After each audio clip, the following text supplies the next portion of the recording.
नमस्कार, मैं हूं निवेदिता। वैसे तो जम्मू कश्मीर हमेशा ही चर्चा का विषय बना रहता है, लेकिन अभी ज्यादा चर्चा में इसलिए है क्योंकि हुए हैं डीडीसी चुनाव और अब इन चुनाव के रिजल्ट के साथ साथ अपने करीबियों पर चल रहे केंद्र के चाबुक की भी वजह से महबूबा मुफ्ती अपने गुस्से को काबू में नहीं रख पा रही हैं।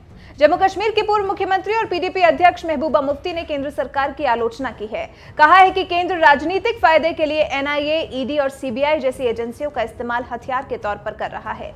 महबूबा ने केंद्र सरकार पर हमलावर होते हुए कहा कि अगर मुझे गिरफ्तार करना है तो करो, लेकिन मेरे रिश्तेदारों को परेशान मत करो। माना जा रहा है कि महबूबा मुफ्ती का ये गुस्सा बुधवार को की गई ईडी की कार्रवाई को लेकर है।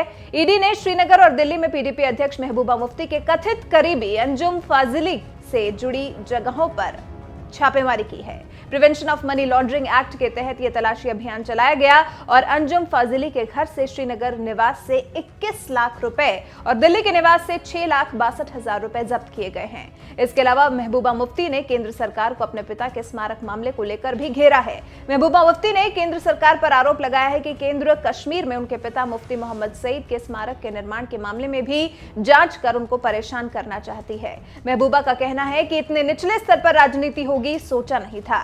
पिछले 2 साल में मेरी संपत्ति आदि सब चीजों को खंगाल लिया, लेकिन उन्हें कुछ भी नहीं मिला। बीजेपी को महबूबा मुफ्ती ने बुज़दिल करार दिया है। कहा है कि ये लोग कायर हैं, बुज़दिल हैं। अगर एक औरत से लड़ना है तो मैदान में मुकाबला करें, मैदान में मुकाबला किया तो मुंह की खानी पड़ेगी।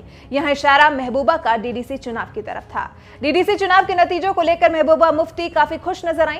कह रही हैं कि बीजेपी ने मेरी पार्टी को खत्म करने के लिए कई प्रयास किए, लेकिन वो सफल नहीं हो सके। घाटी में बीजेपी की 3 सीटों पर जीत पर कहती हैं कि केंद्र सरकार के बलबूते पर पार्टी ने धन बल बाहुबल के जरिए जीत हासिल की है।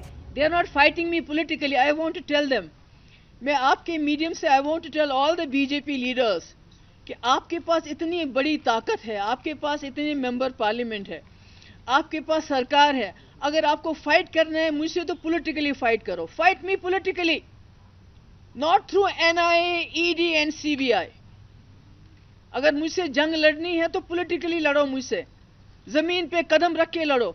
ये आसमानी कभी एनआईए, कभी ईडी के छापे, कभी सीबीआई के छापे, इसमें क्या मिलेगा आपको? मेरे पास क्या है?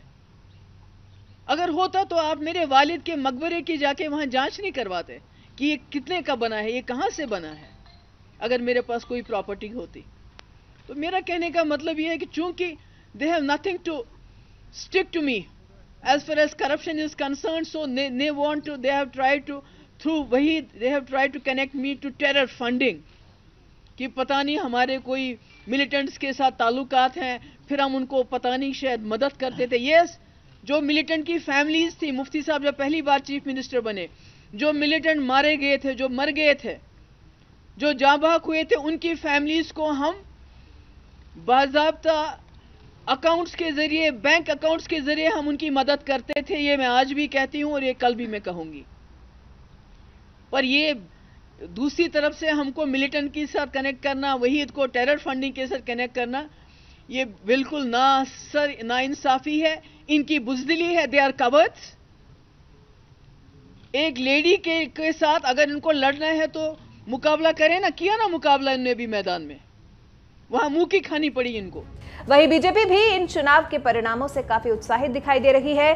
पीएम मोदी से लेकर बीजेपी अध्यक्ष जेपी नड्डा ने भी नतीजों पर ट्वीट किया है। केंद्रीय गृह मंत्री अमित शाह ने बीजेपी के अच्छे प्रदर्शन पर कार्यकर्ताओं को बधाई दी है। आपकी जानकारी के लिए आपको बता दें कि ये डीडीसी चुनाव जम्मू कश्मीर से आर्टिकल 370 को खत्म किए जाने के बाद के पहले चुनाव हैं और बीजेपी इन चुनाव में सबसे बड़ी पार्टी बनकर उभरी है। शायद ये भी एक वजह है जिससे महबूबा मुफ्ती बौखला गई हैं। फिलहाल महबूबा मुफ्ती के बीजेपी पर कटाक्ष को लेकर आप क्या कहना चाहेंगे? कमेंट कर हमें अपनी राय जरूर बताएं।